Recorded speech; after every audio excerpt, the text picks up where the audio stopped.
جب یہ واقعہ ہوا تو میری وزیر اعلیٰ صاحب سے بھی بات ہوئی. وزیر اعلیٰ صاحب اس رات کو ڈیرہ اسماعیل خان میں تھے. انہوں نے بتایا اور یہ بھی کہا کہ میں انشاءاللہ جاؤں گا. تو انہوں نے بھی مجھے یہی کہا کہ وہاں ان کو میری طرف سے بھی تسلی دو کہ انشاءاللہ ہم پوری کوشش کریں گے کہ جو بھی ذمہ دار ہیں ان کو نہ صرف پکڑا جائے بلکہ ان کو کیفر کردار تک پہنچایا جائے. اور میں آپ سے یہ بھی ریکویسٹ کروں گا، جیسے آپ نے کہا یہ چھوٹا علاقہ ہے اور یہاں پر جب اس طرح کا کوئی واقعہ ہوتا ہے تو عموماً لوگوں کو پتہ ہوتا ہے کہ کون ذمہ دار ہے. اگر آپ یہ سمجھتے ہیں کہ کوئی آپ کے ساتھ ادارے آپ کے ساتھ تعاون نہیں کرے تو آپ مجھے براہ راست خود بتائیں کہ یہ لوگ ہیں.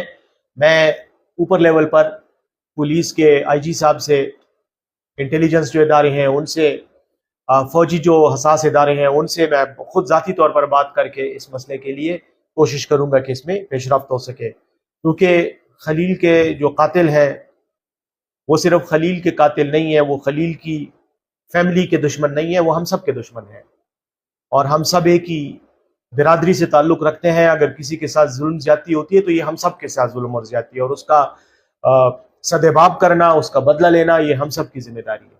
اب جہاں تک ان واقعات کا تعلق ہے، جہاں تک سیکیورٹی کا تعلق ہے، ہم سب اس ملک میں رہ رہے ہیں اور ہم سب اس دہشت گردی کا یہ جو مسئلہ ہے، یہ جو خدشہ ہے، جو خطرہ ہے، جو پرابلم ہے، وہ ہم سب اس کو ایک نہ ایک شکل میں فیس کر رہے ہیں. اور اس کی بنیادی وجہ بھی یہی ہے کہ ملک کے حالات، بلکہ اس پورے ریجن کے افغانستان پاکستان کے حالات ہی ایسے ہیں کہ جس میں ہر کوئی شخص، چاہے وہ غریب آدمی ہے، چاہے وہ کوئی امیر ہے، چاہے وہ حکومت سے تعلق رکھتا ہے یا کسی بھی ادارے سے تعلق رکھتا ہے، میں سمجھتا ہوں سب غیر محفوظ ہیں.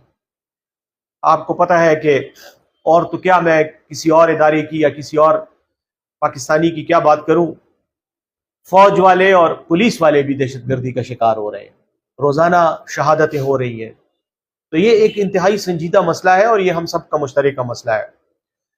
بہرحال بدقسمتی سے چونکہ ہم ایک ایسے دور سے گزر رہے ہیں جب ان تمام مسائل کا سامنا ہمیں خود کرنا پڑ رہا ہے، تو اس طرح کے واقعات میں یقیناً ہمیں سبق بھی ملتا ہے اور ہمیں ایسے واقعات سے سبق حاصل بھی کرنا چاہیے. سیکیورٹی کے مسئلے پر یقیناً آپ کے جو تحفظات ہیں جو آپ نے بیان کیے، میں ان سے اتفاق کرتا ہوں. نہیں ہونا چاہیے تھا. پہلے تو سیکیورٹی ہونی چاہیے اور اس کے بعد جو ہے ملزمان کی گرفتاری کے لیے بھی کوششیں جو ہیں وہ یقیناً کرنی چاہیے اور مضبوط طریقے سے کرنی چاہیے.